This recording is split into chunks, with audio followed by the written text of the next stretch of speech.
হোসেনকে ঢাকা দক্ষিণ সিটি কর্পোরেশনের মেয়রের দায়িত্ব বুঝিয়ে দেওয়ার দাবিতে ফের অবস্থান নিয়েছেন তার সমর্থকরা। নগর ভবনের সামনে আছেন শম্পা বিশ্বাস, যুক্ত হব তার সাথে। শম্পা, আজকে এই অবস্থান কর্মসূচি কতক্ষণ চলবে? নাগরিকরা সেবা পেতে কতটা বাধাগ্রস্ত হচ্ছেন?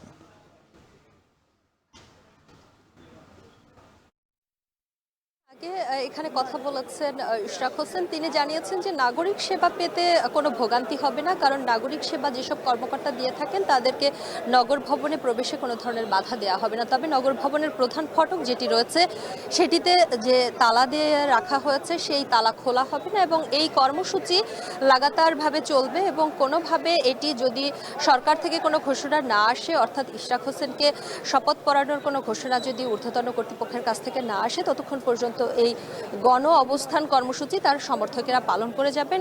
কিছুক্ষণ আগে এমনটাই জানিয়েছেন ইশরাক হোসেন এবং তিনি নানান বিষয় নিয়ে কথা বলেছেন সেখানে তিনি বলেছেন যে তাকে যদি এই মেয়র হিসেবে দায়িত্ব পালনের বৈধতা দেয়া না হয় বা শপথ পড়ানো না হয়, তাহলে তিনি স্থানীয় সরকার মন্ত্রণালয়কেও প্রশ্নবিদ্ধ করবেন এবং সেটি নিয়েও ভবিষ্যতে তাদেরকে আইনি জটিলতায় পড়তে হবে, এমনটাও তিনি তার বক্তব্যে বলেছেন। সেই সঙ্গে তার সমর্থক যারা আছেন তারা কিন্তু সকাল থেকেই ঢাকা দক্ষিণ সিটি কর্পোরেশনের নগর ভবনের সামনে অবস্থান করেছেন এবং তারা বলেছেন যে এখন আর ঘরে ফিরে যাওয়া হবে না যতক্ষণ পর্যন্ত ইশরাক হোসেনের শপথ অনুষ্ঠান শেষ না হবে বা যতক্ষণ পর্যন্ত তাকে শপথ পড়ানো না হবে।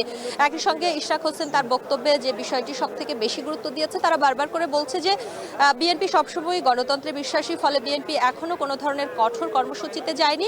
তারা সবসময় আলোচনার মাধ্যমে সমস্যার সমাধানের চেষ্টা করে আসছে এবং এখনো সরকারের প্রতি সেই আহ্বান জানিয়েছে। যদিও তার সমর্থকেরা বলেছে যে স্থানীয় সরকার মন্ত্রণালয়ের কারণেই এই পরিস্থিতি সৃষ্টি হয়েছে, ফলে তারা স্থানীয় সরকার মন্ত্রণালয়ের যিনি উপদেষ্টা আছেন তার পদত্যাগ দাবি করেছেন। একই সঙ্গে তাকে নিয়ে নানান ধরনের স্লোগানও দিয়েছেন। এই ছিল আমার কাছে ঢাকা দক্ষিণ সিটির নগর ভবনের সামনে থেকে ইশরাক হোসেনকে শপথ পড়ানোর সবশেষ খবর।